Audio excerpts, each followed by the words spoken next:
You ever wonder why some people seem to walk through life like they own it? Like every room they enter, they belong there, no doubt, no hesitation. And then there's you, stuck in your head, second-guessing every move, replaying conversations from 3 days ago, wondering if you sounded stupid. Well, let me tell you something, confidence isn't some magical gift handed down at birth. It's not reserved for the lucky few. It's a skill, a muscle, and if you know how to build it, you can walk into any room like you own the place too. Confidence. It's that elusive thing we all crave, but so many of us struggle to grasp. You see someone giving a speech in front of hundreds of people, cracking jokes, not missing a beat, and you think, how do they do that? How do they make it look so easy? But here's the truth, they're not special. They've just figured out the formula. And that formula? It's not as complicated as you think. The first step, and this is where most people get stuck, is understanding that confidence isn't the absence of fear, it's action in spite of it. Most people think, I'll be confident once I stop feeling nervous, wrong. The nerves don't go away. The self-doubt doesn't magically disappear. The people who seem confident, they feel it too. They've just trained themselves to push through it. Think about it. When you learned to ride a bike, you didn't wait until you felt ready. You got on, you wobbled, you fell, probably scraped your knee a couple of times, but you got back up. And eventually, you stopped falling. Confidence works the same way. It's built through repetition, through showing up even when you feel like you're not ready. Especially when you feel like you're not ready. But here's where it gets tricky. Most people never get past the first hurdle because they're too focused on how they feel. They think confidence is a feeling, like one day, they'll wake up, and suddenly they'll just know they can handle whatever comes their way. But confidence isn't a feeling. It's a habit. And habits are built through action. Start small. Speak up in that meeting when you'd normally stay quiet. Make eye contact with the barista instead of looking down at your phone. Stand up straight when you walk into a room. Yes, you'll feel awkward at first. That's part of the process. But over time, those small wins add up. Your brain starts to associate action with success. And slowly, that shaky, hesitant energy turns into quiet strength. But it's not just about doing, it's about how you talk to yourself. That inner voice?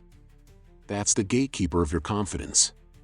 If you're constantly feeding it thoughts like, I'm not good enough, I'm going to embarrass myself, people don't like me, well, guess what? You're programming yourself to fail. Your brain listens to what you tell it. So, rewire the script. When that voice says, you can't do this, respond with, watch me. When it says, you're not good enough, remind yourself of all the times you were good enough. You don't have to believe it right away, you just have to say it. Confidence starts with giving yourself permission to succeed. And here's the thing about failure, because yes, you're going to fail.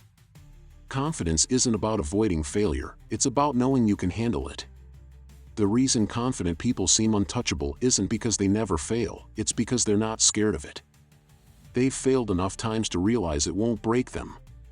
So, take the hit. Stumble through that awkward conversation. Bomb that presentation. Get rejected. It's fine.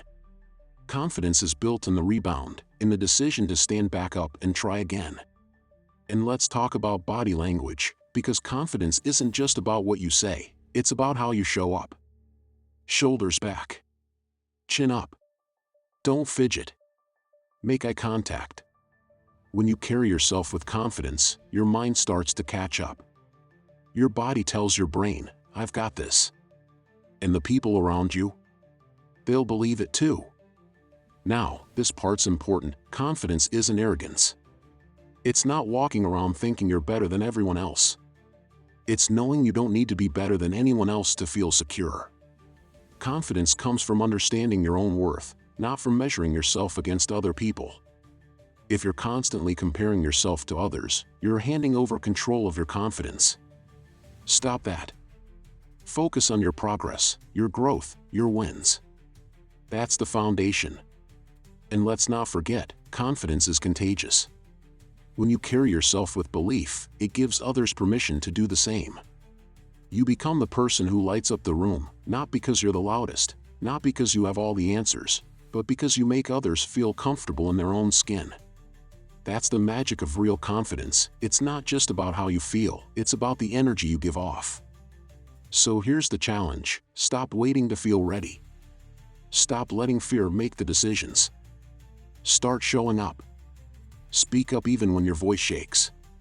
Fail and try again. Correct that inner voice when it starts to tear you down. Walk into every room like you belong there, because you do. Confidence isn't something you're born with.